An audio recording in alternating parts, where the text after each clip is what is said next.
Selamat sore. Mari, perkenalkan nama saya Lia dan saya mahasiswa dari SKP Malawi, jurusan PGSD. Sekarang saya sudah semester 5.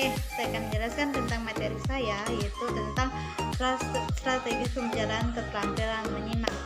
Menyimak adalah suatu proses yang mencangkup kegiatan mendengar bunyi bahasa dalam pembelajaran asing. Menyimak adalah proses mendengar dasar, menyimak dalam bentuk praktis, perhatian, dan menilai dan menanggapi. Dalam menyimak itu pastinya adanya unsur-unsur menyimak. Yang pertama itu berbicara. Adalah orang yang menyampaikan informasi yang dibutuhkan oleh penyimak. Kedua, penyimak, orang yang memiliki pengetahuan dan pengalaman yang banyak dan luas. Terus yang ketiga, bahan simakan adalah yang terpenting dalam komunikasi lisan dan terutama dalam menyimak. Terus jenis-jenis menyimak. Menyimak insentif adalah sejenis kegiatan menyimak yang berhubungan dengan hal-hal lebih umum dan bebas terhadap suatu bahasa, tidak perlu dibawa bimbingan langsung seorang guru.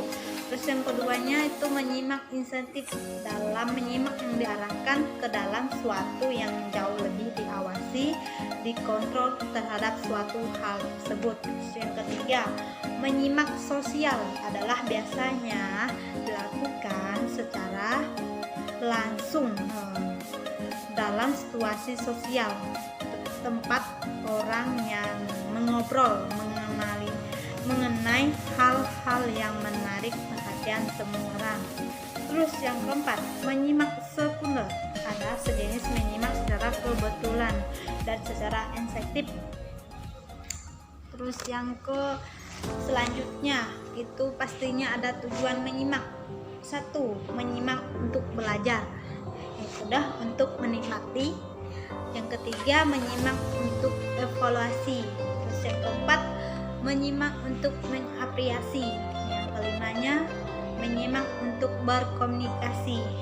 Terus yang kelima, menyimak untuk mengkomunikasikan ide-ide. Terus yang keenam, untuk membeda-bedakan ide atau isi. Terus yang ketujuh, menyimak untuk memecahkan masalah dalam suatu simakan tersebut. Terus yang kedelapan, menyimak untuk meyakinkan. Itu seperti kita meyakinkan dalam simakan itu benar-benar terjadi atau tidak. Terus ada tahapan-tahapan menyimak. Yang pertama, 1. Isolasi. Isolasi itu seperti mencatat aspek-aspek individu kata lisan. Terus yang kedua, identifikasi. Identifikasi itu sejenis kita mengidentifikasikan ide-ide dalam suatu masalah dalam pendidikan tersebut. Terus yang ketiga, strategi integrasi, yaitu kita menggabungkan suatu ide dalam permasalahan tersebut.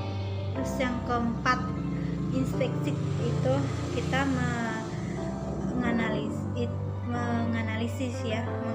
dalam penelitian penyimak tersebut, kita mengenal suatu yang benar-benar terjadi. Terus pastinya ada faktor-faktor yang mempengaruhi dalam penyimak. Adanya faktor yang mempengaruhi dalam penyimakan tersebut. Itu pertama itu fisik. Kenapa disebut fisik? Karena kondisi fisik dan lingkungan fisik penyimak itu merupakan faktor yang sangat penting dalam menentukan keefektifan serta kualitas dalam penyimakan tersebut. Terus yang kedua, kenapa disebut adanya faktor psikologi? Ya pastinya ada faktor psikologis. Alasannya adanya prasangka dan kurangnya simpati terhadap para pembaca dan aneka jika ragam sebab dan alasannya. Terus yang selanjutnya itu ada keegoisan. Kenapa disebut adanya keegoisan? Itu pastinya ya keasikan terhadap minat pribadi serta masalah pribadinya. Terus yang selanjutnya adanya kelicikan. Kenapa disebut banyaknya kelicikan dalam faktor penyimak itu? Karena yang menyebabkan pandangan yang kurang luas. Terus adanya kebosanan. Kenapa disebut kebosanan? Karena adanya penyebab tiadanya perhatian sama sekali pada pokok pembicaranya tersebut. Terus yang selanjutnya sikap yang tidak layak. Kenapa disebut tidak layak? Karena sekolah menyimak itu sangat terbutuhkan itu dalam bentuk sekolah, terhadap guru dan terhadap pokok pembicara atau kepada sang pembicaranya. Terima kasih, mungkin itu saja. Mohon maaf kalau ada yang kurang.